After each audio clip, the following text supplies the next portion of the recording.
68 engineers stood in the white control gallery of the Helion Tower, badges gleaming, tablets in hand, every one of them in pressed charcoal.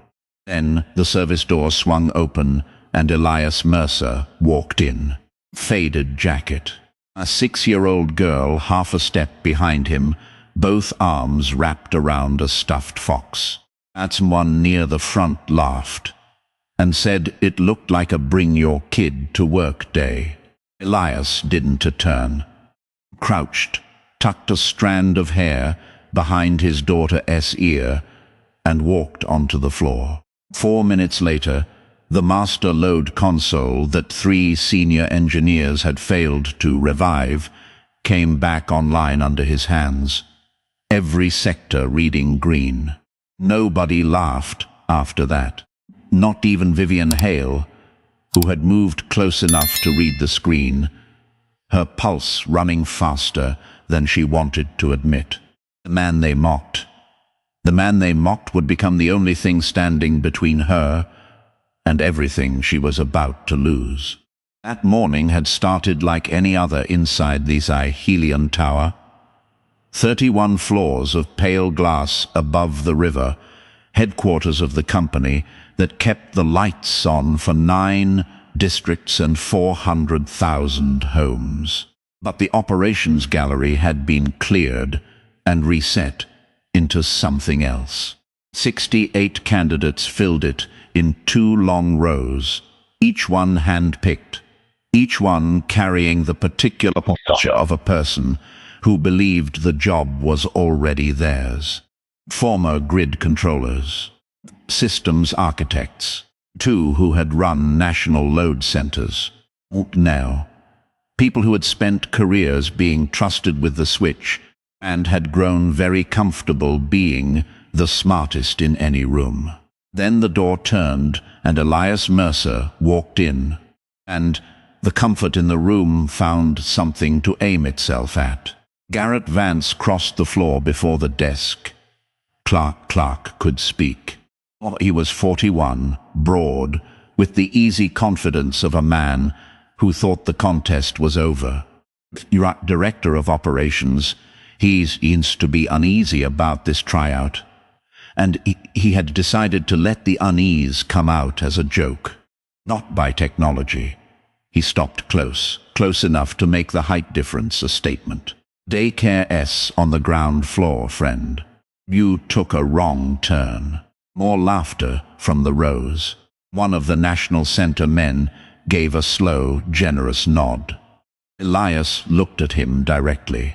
No heat in it. I have a slot at 9. My name is on your list. Vance checked the tablet.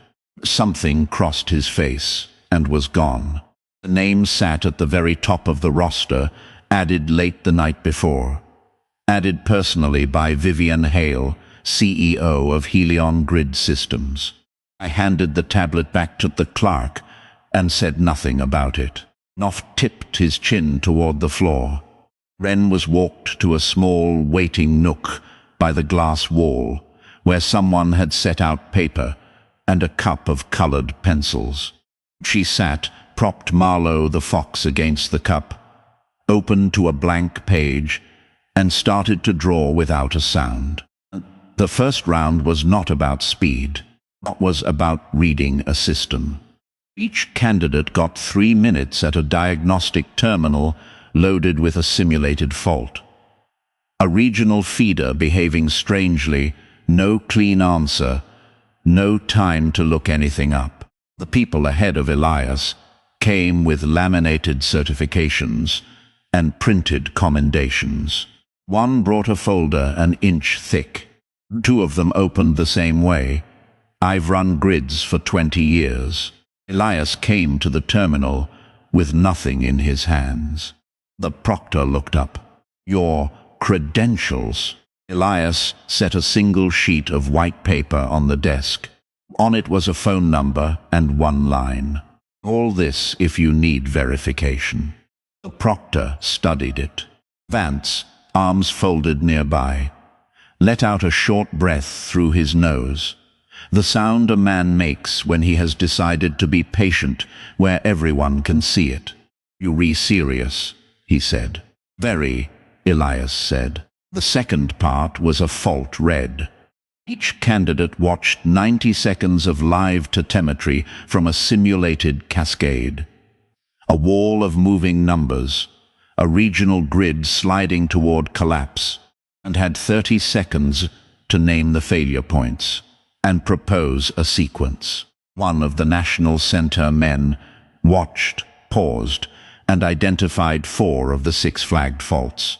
He spoke with authority. The room gave him quiet approval. Elias watched it once. He stood with his hands at his sides. Not 6 flagged. 2 that aren't T. There's a phantom load on feeder 3 that the model is reading as demand. It isn't T demand. It's a relay chattering open and closed about 9 times a second, and the controller is averaging it into a number that looks calm. At the substation on the east tie has shifted its reactive draw twice since the clip started. Not downstream is pulling that the schematic does T show. The room was quiet for 2 seconds. "Lucky guess," Vance said. Elias said nothing. He went back to his seat. Didn't look pleased with himself. He didn't look like anything at all. Upstairs on the 31st floor, Vivian Hale was watching the gallery feed on the monitor above her desk. She sat very straight, a notepad on her knee she hadn't written on in 20 minutes. Her chief of staff, Priya Anand, stood near the door. "Does it fit the profile?" Priya said carefully. "No," Vivian said. "By technology."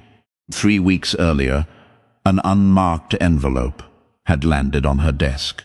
Inside, a 12-page file on one Elias Mercer. Service record, skills assessment, a personal profile. No sender, no return address. At the bottom of the last page, one typed line. "You will need him." I had run the number on the cover sheet and gotten nothing back yet but silence. On the monitor, Elias sat in his chair with the same expression he'd had since he walked in. Not bored, not performing patience, just present. Vivian tapped her pen once against the pad. There she set it down. Not technology. The practical round was posted on the wall board, and the room read it the way people read a thing they understand the weight of. Most pairings were balanced. One was not. Garrett Vance had matched Elias Mercer against the live restoration drill on the master load console. The hardest station on the floor, the one that had already defeated 3 of the morning's strongest names. It was not an accident. Vance had built the board himself, and he had placed Elias there with the quiet satisfaction of a man who believed he was solving a problem. If this quiet, unpedigreed single father who had appeared from nowhere on the CEO's personal list could be made to fail cleanly and early, the whole inconvenient question would resolve itself before lunch. The console drill was simple to describe and brutal to do.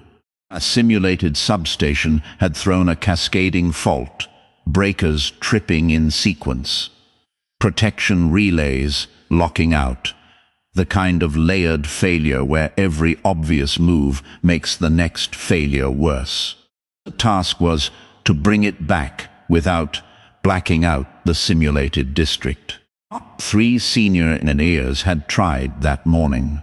Each had restored 2 or 3 sectors, and then watched the load swing back and trip everything they'd recovered. The board reset. The clock ran. Other candidates drifted toward the rail around the console pit. A few lifted phones. Muchar. The mood in the room had turned into something between entertainment and appetite. They were going to watch the puzzle break the stranger, and then the day would make sense again. Upstairs, Pryor leaned toward the screen. Vivienne. Deva put him on the restoration console. Vivienne was already on her feet, straightening her jacket, walking to the door. You going down there? Priya asked. The screen's too small, Vivienne said, and stepped into the corridor. She reached the gallery without announcement. The moment she appeared in the doorway, the energy in the room reorganized itself. Spines straightened. Conversation stopped mid-word. Vance moved toward her at once. Miss Hale, there's no need for you to. There's every need, she said, looking past him at the console pit. She didn't look at the National Center men. She had already read them. They were exactly what they appeared to be, capable and legible. She looked at Elias. He was crouched at the edge of the pit, retying the lace of his left boot. He was T looking at the console. Now was T looking at the crowd. I wasn't T looking at her. In the 9 years since Vivienne Hale had become the youngest CEO in Helion's history, she had sat across from hundreds of people trying very hard to make an impression on her. Elias Mercer was the first in a long time who seemed to have no idea she was worth impressing, or had simply decided it didn't matter. That single fact held her more than anything else. She'd seen all morning. Proctor sat at the board to the worst version of the fault. Every sector red. The phantom load already gnawing at feeder 3. He looked at Elias. Wherever you ready. The clocks starts on your first command. Elias finished his lace. No, he stood. He stepped up to the console and put both hands flat on the rail for a second, the way some people touch a doorframe before a dark room. Then he didn't do anything. 16 seconds, he didn't touch a key. The room began to murmur. Vance allowed himself a small smile. Hot technology. Up at the rail, someone whispered that the man had frozen, that this was the part where it fell apart. Vivienne was watching his eyes. They were not jumping across the red sectors the way the senior engineer's eyes had jumped, hunting for the loudest alarm. They were still. And he was reading something underneath the alarms, some order in the failure that lived below the level of any single warning light. At the 17th second, his expression changed. A small contraction. Barely there. He had seen what he needed. He had spent 16 seconds not fixing the grid. He had spent 16 seconds learning it. Then his hands moved. He did not start with the loudest fault, which is what every previous engineer had done and why every previous engineer had failed. Started with the quiet one. The chattering relay on feeder 3 that the model kept averaging into something calm. He isolated it first, took it out of the picture. And the moment he did, 3 of the red sectors that had looked unrelated went amber on their own, because they had never been faults at all. They had been echoes of the one real problem. The room got quieter. The pattern on the board was changing in a way that did match anything they watched fail all morning. He worked in a sequence nobody at the rail could fully follow. I didn't restore the sectors in order. He restored them in the order that kept the load from swinging back, shedding a little here, holding a little there, bringing the district up the way you coax weight onto an injured leg, rather than dropping the whole body onto it at once. Twice the load tried to surge back. the exact swing that had tripped everyone before him, and twice he had already shed just enough ahead of it that the surge had nowhere to go. Sector by sector, the board turned green, not in a rush, in a line clean and deliberate, like something being zipped shut. When the last sector closed, the console gave a single soft tone and printed the restoration time across the top of the screen. 4 minutes, 11 seconds. No one spoke. Elias took his hands off the console and stepped back.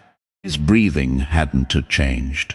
He glanced once at the printed time, the way a man checks a clock he doesn't really need, and stepped down out of the pit.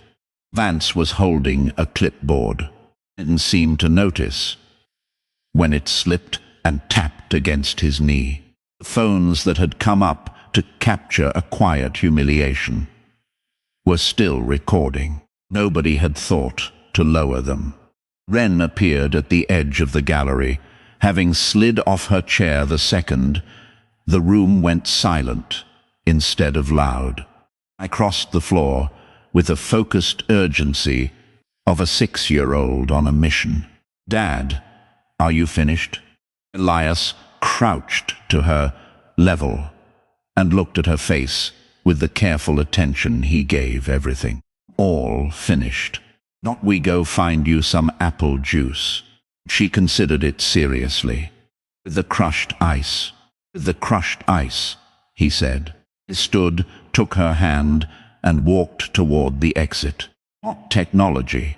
Behind him, the morning rearranged itself around the fact that none of it had gone the way it was supposed to.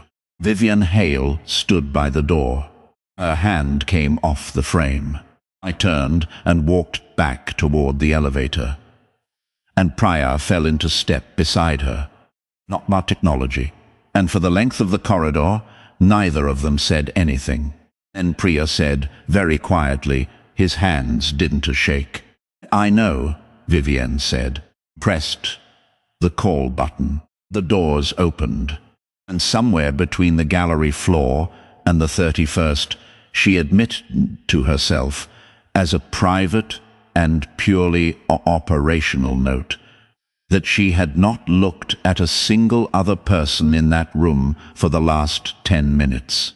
She called him up before the board even finished. The other candidates were still in the gallery when Priya appeared at the exit and asked Elias Mercer to come with her. A few of them traded looks. Vance straightened his jacket and opened his mouth, but Priya had already turned for the elevator, and Elias was following, and Wren was beside him, with Marlowe tucked under one arm, and none of it had been run past anyone for permission. The 31st floor was quiet, the way expensive buildings are quiet, not silent, just deliberately undisturbed. Vivian's office took the corner, glass on 2 sides, giving the city back in clean rectangles. Her desk held 3 things: a monitor, a notepad, a glass of water. Nothing decorative, nothing personal. Wren stepped inside, stopped, and surveyed the room with the seriousness of a child who takes a space at its word. "It's nice in here," she said, "but you don't have any plants." Vivian, who had been watching Elias, looked down at the girl. A beat passed. "I know," she said. Then she looked back at Elias, and the subject of plants closed, though something about it stayed in the room. She slid the 12-page file across the desk. "Sit." He sat. Wren settled into the next chair, took a small notebook from her coat, and began to draw without being told. Vivienne asked how he had done the restoration. "Not," he said. "The sequence was obvious once you stopped trusting the loudest number." "I didn't elaborate." She asked about his service record. He said it was in the file she'd already read. Not she. She asked who had sent her a 12-page document with his name on it. He looked at the file on her desk. For 2 seconds, something moved behind his eyes. A recognition, a calculation, then a deliberate settling. "I don't know," he said. Not. She watched him. Not he was telling the truth. That was the part that bothered her most. "What are you asking?" "For salary," she said finally. Or gave her a number. Not suspiciously low. Not inflated. Technology. The number of a man who had thought about what the work was worth, rather than what the market would pay. She signed him on without negotiating. Downstairs, Garrett Vance got the news on his phone. He stood in the corridor outside the gallery, looked at the screen a long moment, and then called a number that was T in the company directory. The call lasted 40 seconds. Not. Afterward, he put the phone away, smoothed the front of his jacket, went back in to finish running the tryout as if nothing had happened. The first 7 days, Elias worked like a shadow. It kept exactly 1 step behind her. Not 2, not beside. 1. The positioning was precise enough that Vivienne noticed it on the 2nd day, and said nothing, because there was nothing to say. Not was correct. Not nodded. He knew which doors in the building stuck before he reached them. I read a room before she walked into it. Not obviously. Just a half-second pause at the threshold, his eyes crossing the space once. Not tell. He could tell when someone in a meeting was carrying tension before the conversation gave it away. In 9 years of running Helion, Vivienne had never had a member of staff she forgot was present simply because he functioned that cleanly. Miss. She had spent those years learning to move around the people assigned to watch her. She didn't find herself doing it now. Man. She also noticed that he didn't look at her the way people looked at her. The low voltage that showed up when someone knew they were standing near the CEO, the faint lean of the body toward power, was missing in him. T-oriented toward her because she was important. I was oriented toward her because she was his responsibility. The difference was so unfamiliar, it took her 3 days to name it. On the 5th day, the after-school program called at noon. Wren's usual sitter had a family emergency and couldn't take her. Elias came to the office door and spoke briefly to Priya. Not Priya came in and framed it as a logistics problem that would need him gone for the afternoon. "Bring her here," Vivienne said. Priya paused. Vivienne had already turned back to her screen. Wren arrived 45 minutes later with her backpack and her pencils. She said hello, set Marlowe in the corner of the waiting room couch, sat down with her supplies, worked quietly through the entire afternoon without once interrupting. At 4:30, she walked to Vivienne's open door and held out a folded sheet of paper. Vivienne opened it. Crayon drawing. 3 figures in front of a house. A tall one with hard dark lines for a jacket. One with long hair and a grey dress. A small one holding something round and orange, presumably the fox. To the side of the house, a tree with green leaves and a row of small round shapes that might have been apples or lights. The sky was yellow. Vivienne looked at it for a long time. Then she folded it carefully, opened the top left drawer of her desk, and laid it inside. Not technology, she did not put it in the recycling bin under the desk, which is where paper without operational relevance went. That evening an email arrived from an address she didn't recognize. 9 words. "You being sold, and you don't know it yet." Attached was a screenshot of a clause from an agreement she had signed 6 months earlier. A partnership framework with Pinnacle Energy, led by Aldous Frey. A small marker sat at the bottom of the clause. Section 9. She called her legal team. Her lead contract attorney didn't pick up. His assistant called back 40 minutes later with an explanation. Mayfen that felt a little too carefully built. Vivienne sat at her desk afterward and looked at the framed company charter on the far wall without reading it. Elias was at the window. Been there since she finished the call. "Do you know anything about this?" she said. "Not enough yet," he said. "But I am looking."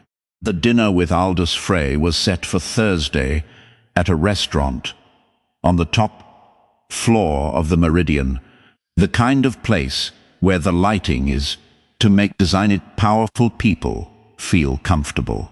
Not. Frey was 63, with the polished warmth of a man who had learned that seeming harmless works better than seeming strong.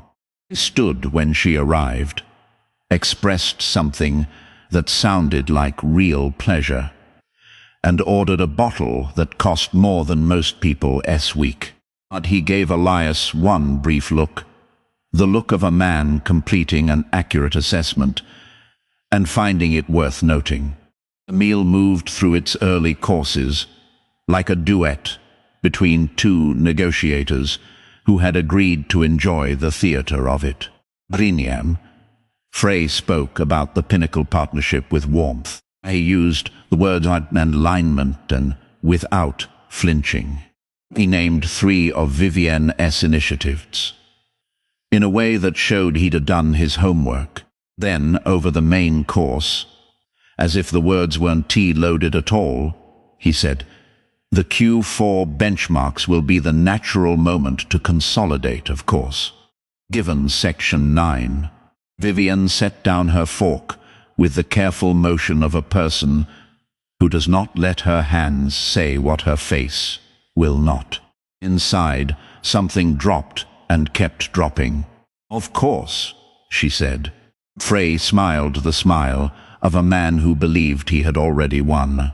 "Want to be clear, Vivienne, I am not your adversary. I am just pragmatic. I appreciate the clarity, Aldous," she said. In the car afterward, the city slid past in streaks of white and amber. Elias drove. Neither spoke for the first 20 minutes. Then she said, "Did you read my contracts before you took this job?" "First morning," Elias said. Section 9. Action 14. Appendix C. A pause. She found his eyes in the mirror. "Why would you read my contracts? Not can protect you if I don't understand the ground you re-standing on." Watched him in the glass. I was watching the road.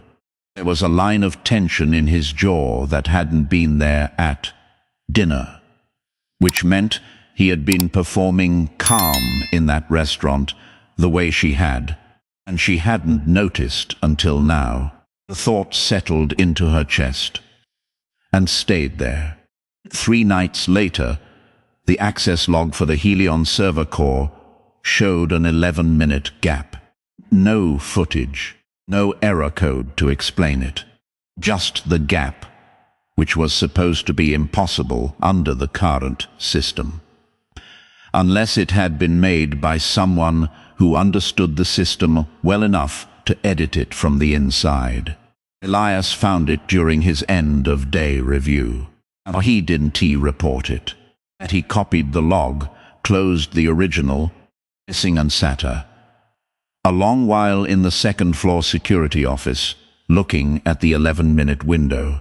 He had spent 4 years in a grid warfare unit that specialized in finding compromised inside trusted infrastructure. The kind where the threat wasn't coming from outside the wire, but from inside the room. Not technology. He knew what the early architecture of a betrayal looked like. He was looking at it now. Garrett Vance had access to the core system. Vance had a number in his phone that didn't belong to Helion. Technology. And Vance had been in the building during those 11 minutes. Elias closed the laptop and began to build a different kind of record. Not. The conversation about Nora happened on the 12th. Wren had started coughing in the afternoon. Nothing alarming, but by 6, she had a low fever and the particular expression of a child managing her own discomfort with a little too much resolve. Elias came to the office at 6:15 and asked, with the economy that defined him, if he could leave at 7 instead of 8. Vivienne stood and got her coat. Ita looked at her. Need to do. I know, she said. His apartment was on the 14th floor of a building 12 blocks north. All clean, small, almost nothing in it that didn't have a use, except for one corner of the front room, which belonged entirely to Wren. Drawings covered the wall in a dense, overlapping gallery. Books were stacked in bright columns by height. Not a low basket held an arrangement of stuffed animals in some order that clearly had its own internal logic. Vivienne sat on the edge of Wren's bed while Elias went to make soup. Technology. Wren looked up at her from the pillow with the calm appraisal of a 6-year-old deciding whether this visitor would say anything useful. Do you have a mom? Wren asked. Yes, Vivienne said. She around? She's busy. We don't see each other much. Wren weighed this like a judge with new evidence. My dad's busy too, she said. Not he's always here. Later, after Wren was asleep and the bowls were rinsed, they sat at the small kitchen table with 2 cups of tea. The building made its evening sounds. The city pressed its light against the glass. Vivienne asked about Wren's mother. Elias was quiet long enough that she wondered if she'd asked something she shouldn't have. Then he turned the cup once in his hands and said her name was Nora, that she'd been killed in a crash 3 years ago when Wren was 3, that he'd been deployed when the call came, that he was on a transport home within 6 hours and out of the service within 60 days, and that he had never gone back. He said all of it the way he said most things, plainly, without ornament, without asking for any particular response. Not Vienne didn't reach for the usual arrangement of sympathy. She sat with it a moment, then said, Is that why you always stay exactly 1 step back? He looked at her, and for the first time since she'd known him, the expression on his face was not the expression of a man doing a job. It was something older than that, and less defended. Why didn't he answer? But he didn't look away. In the morning she called the investigator she kept entirely separate from her legal team, the one no one at Helion knew about. She gave him the phone number from Elias' single white sheet of paper. The answer came back within hours. The number belonged to a retired colonel named Ruth Calder, who had commanded Elias' unit through his last 2 years of service. Calder had sent the 12-page file. Calder had known about Frey. Calder had known longer than Vivienne had. She read the name and sat back in her chair, looked at the ceiling a while. Then she said, "To the empty office," the only sentence that felt accurate. "I've been surrounded, and I didn't see it." The emergency shareholder session landed on a Tuesday. Aldous Frey had called it, in the language of process, a performance review.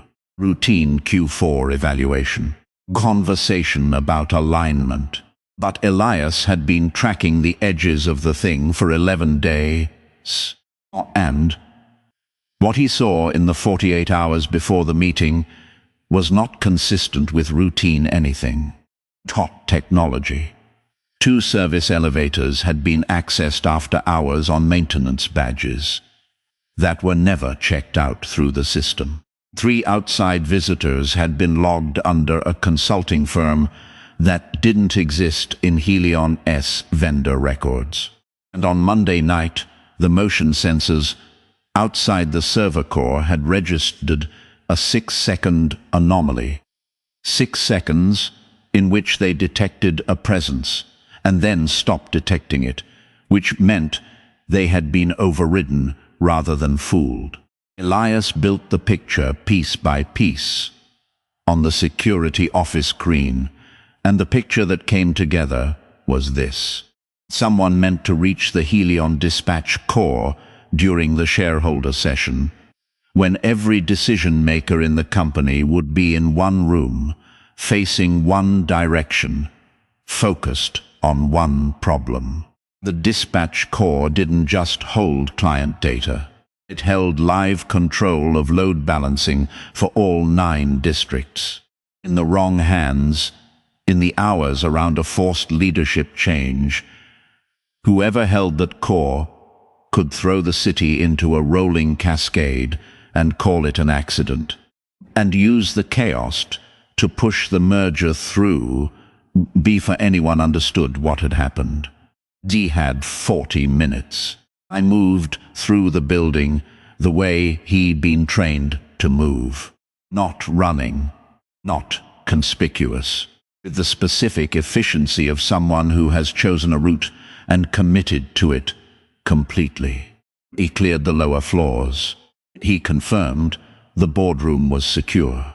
I set Priya at Vivian's side, and he took the backfire stairs to the dispatch core on the 28th floor. They were already there. Oitasty. 4 of them, professional and unhurried, working toward the core door with the confidence of people who'd been told the floor would be empty. It was not empty. What followed was not a long fight. Not long fights happen when the outcome is in doubt. Elias had spent 4 years learning to remove doubt as fast as possible, and he applied that knowledge now with a focused economy that left no room for performance. The first 2 were controlled and down before the third had finished understanding what was happening.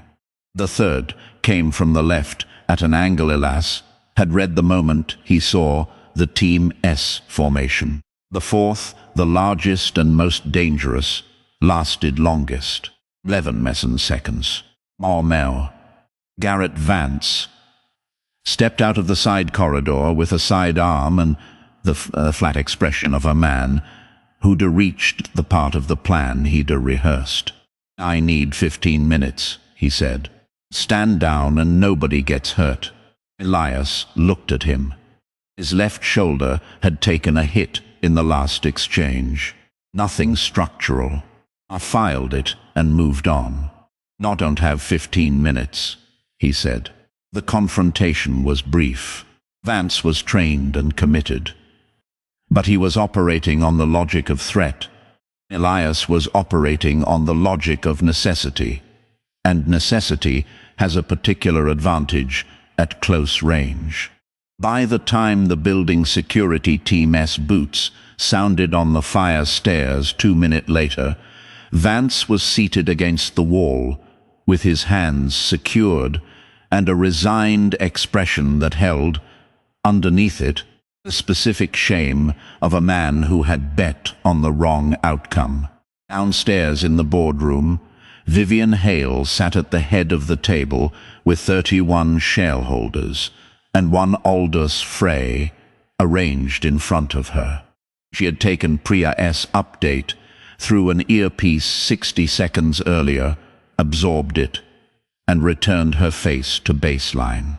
Frey was speaking. Let him finish the sentence. Then she said, "This session is going to be postponed." The reasons will be explained by law enforcement within a few minutes. Let one beat pass, then looked at Frey with the direct focus of a person finished being diplomatic. Section 9 will also be contested under Clause 22b, which provides for nullification in cases of documented partner fraud. I have the documentation. Frey went very still. "I been building the file," she said, "for 8 days. The hospital was not where Elias had meant to end his Tuesday." Waved off the first responder with the same energy he gave anything he didn't think he needed. Vivienne met him in the tower lobby as the police were finishing their first pass over the scene, looked at his left shoulder and the state of his shirt, and said simply, "I am driving." Started to say something. She held up her keys. At the intake desk, she gave his name and insurance details from memory. She had read every personnel file the weekend after she hired him, a fact she had never mentioned. The nurse looked at her, then at Elias, then back at her, with a diplomatic absence of assumption. In the exam room, while they waited for the attending, Vivian took gauze from the supply shelf and started on a shallow cut along his forearm. She did it without asking, which he found worth noting. "You know how to do this?" "Not by," he said. "No," she said. "But I learn quickly." He watched her work and said nothing more. Ren arrived 35 minutes later with Priya, who had called the sitter, and then simply driven over when the sitter didn't answer. The girl came through the door with Marlowe under one arm and crossed the distance to her father.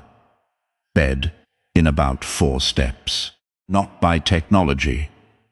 She held his hand a moment without speaking, which told Elias more about the drive over than any words would have. Then she turned to Vivienne with the careful assessment she saved for questions that mattered.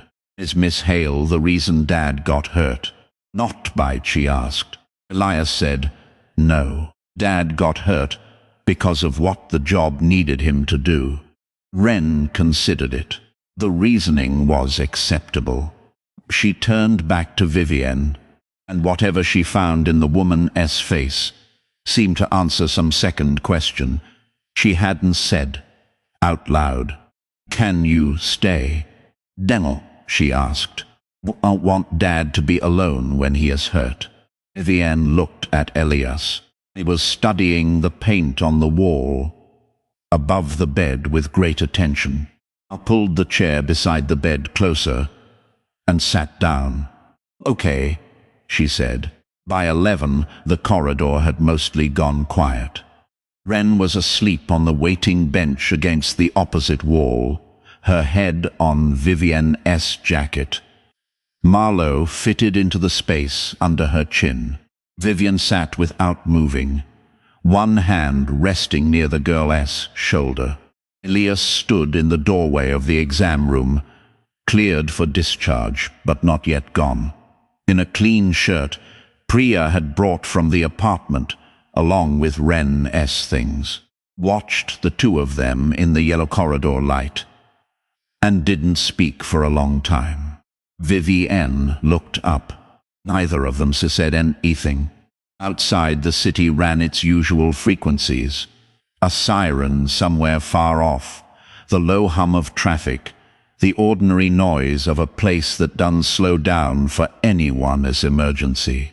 Elias came back in and sat on the other end of the bench, so the girl lay between them with the fox at the logical center. After a while, Vivian said quietly, "She added to the drawing." "Not," he waited. "The one she gave me last week. I had it on my desk. She came in this morning, before I got there, and added something." "What did she add?" "A tree," Vivian said, "in front of the house." Elias was quiet. The corridor light made its low, even sound above them. Ren breathed in the slow rhythm of a child who trusts, completely and without condition, that the world around her is being held. And for the first time in that long and breaking day, for the first time in a good deal longer than that, the corner of Elias Mercer Hess' mouth moved. It was small. It was quiet. It was unmistakably the beginning of something.